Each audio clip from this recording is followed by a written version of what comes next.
का सम्मान ये सरकार करती है, करती आई है। लेकिन इन्होंने क्या किया मानो, जब समाजवादी पार्टी की सरकार थी तो भारत टाइम्स के पत्रकार के गले में तलवार लटकाई गई।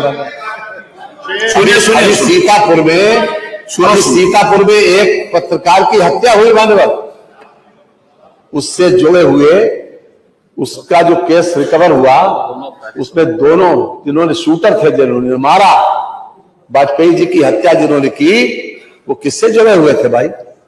जरा ये भी जानकारी कर लो, किससे जुड़े थे? और वो दोनों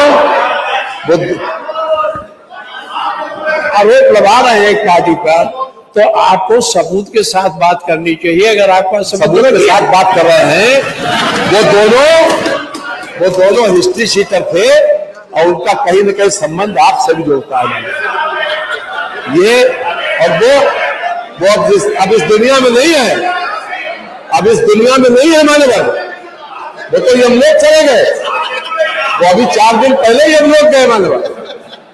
ये वही बात, आप बहुत लोगों को जमलोक पहुंचाने की तैयारी कर रहे हैं, इस पर कम बोल कीजिए, विकास पर आगे बात करिए। विकास की बात कर रहे हैं मानव, जो पत्रकारों, क्या ये सही नहीं है मानव कि भारत टाइम्स के पत्रकार के गले में तलवार लटकाई गई थी मानव? क्या ये सही नहीं है मानव? ये मानव ये बैठिए अभी केस में टोटल नहीं हुआ है आपके।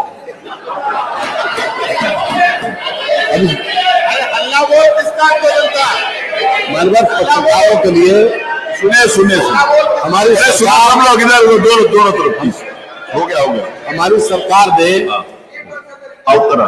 आम नागरिक को, बैठे बीच में बोले ना, बैठे प्लीज, आम नागरिक को हर तरीके से सुरक्षित रखने की व्यवस्था की है मानव।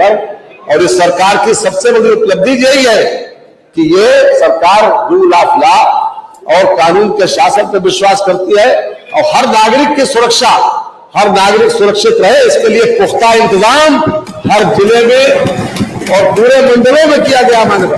उसमें पत्रकार भी शामिल है।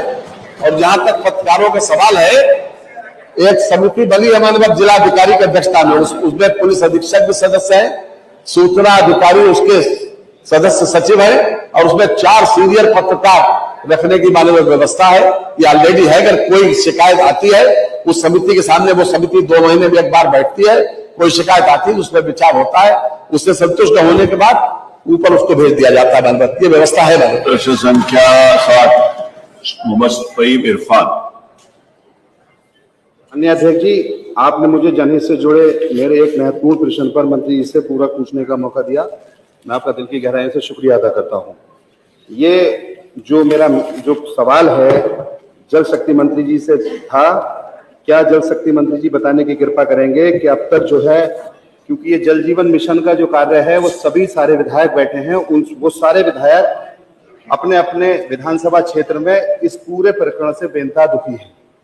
क्योंकि इससे पहले आपने देखा था माननीय अध्यक्ष जी कि पहले हम लोगों को जल की व्यवस्थाओं के लिए हैंडपंप मिला करते थे, लेकिन जल जीवन मिशन के आने के बाद वो हैंडपंप की व्यवस्था खत्म कर दी गई और उसके बाद जल जीवन मिशन के तहत हमारे गांव को सैचुरेट करने की व्यवस्था बनाई गई।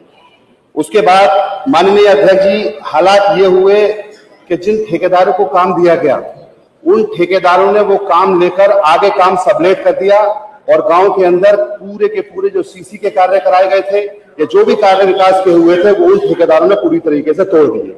हालात ये हुए कि पहले उन्होंने रोड तोड़े और उसके बाद पानी के टैंक बनाए, और टैंक बनाने के बाद हालात ये बने कि चाहे मामला अयोध्या से मुताल्लिक रहा हो या कि जो है बरेली के भोजीपुरा के अंदर पानी की टंकी जो गिर गई, या सीतापुर में जो पानी की टंकी गिरी जिसमें जेई और एई को सस्पेंड कर दिया गया और कंपनी को ब्लैक लिस्टेड कर दिया गया। इसी तरीके से मथुरा हो या कोई भी पूरे प्रदेश में पानी की टंकियां कई जगह गिरी। हालात ऐसे हुए कि जैसे कि एक तरीके से हालात बहुत बुरी तरीके से बिगड़े और पानी से बहुत बड़ा नुकसान हुआ। तो मैं ये कहना चाहता हूं कि उसमें एक दो लोगों की मौतें भी गई, जान भी गई, तो उनका मुआवजा कौन देगा, सरकार या कंपनी? तो उसमें माननीय अध्यक्ष जी हालात ये है कि जल जीवन मिशन के नाम पर जो ट्रेंचिंग करने के बाद पाइपलाइन डाली गई, उस पाइपलाइन की कंडीशन ये है कि वो पूरी तरीके से पाइपलाइन इतनी खराब है कि जहां जहां ये योजना चालू हुई है वह पानी की टंकियों में जाकर पानी गंदा आने लगा। हेपेटाइटिस बी और हेपेटाइटिस सी जैसी समस्याओं से लोगों को सामना करना पड़ रहा है। ये अपने आप में बहुत गंभीर है। माननीय अध्यक्ष जी, माननीय मंत्री जी से मैं ये भी कहना चाहता हूं कि जो आपके जिन्हें आपने टेंडर दिए जिन कंपनियों को, उन टेंडर वाले कंपनियों ने अपनी इस तरीके की मनमानी की कि उन्होंने पूरे के पूरे गांव को तबाह और बर्बाद करने का काम कर दिया। अब उन्होंने क्योंकि नीचे वाले जो लोगों को काम दिया उनको तो इस बात से कोई फर्क नहीं पड़ा, उन्होंने तो काम बिगाड़ा और वो बिगाड़ कर चले गए। अब हालात ये है माननीय अध्यक्ष जी कि उनको जिनको टेंडर मिले उनको पैसा नहीं मिला, पैसा ना मिलने की वजह से वो काम भी पूर्ण नहीं कर पाए। माननीय मंत्री जी ने जो जवाब दिया उसमें इन्होंने लगभग 100 के 100% काम को पूर्ण होना बताया है, क्योंकि माननीय मुख्यमंत्री जी भी यहाँ बैठे हैं। माननीय मुख्यमंत्री जी ने भी इसका संज्ञान लिया था और कहा था कि बहुत जल्द ये काम पूर्ण होगा। तो मैं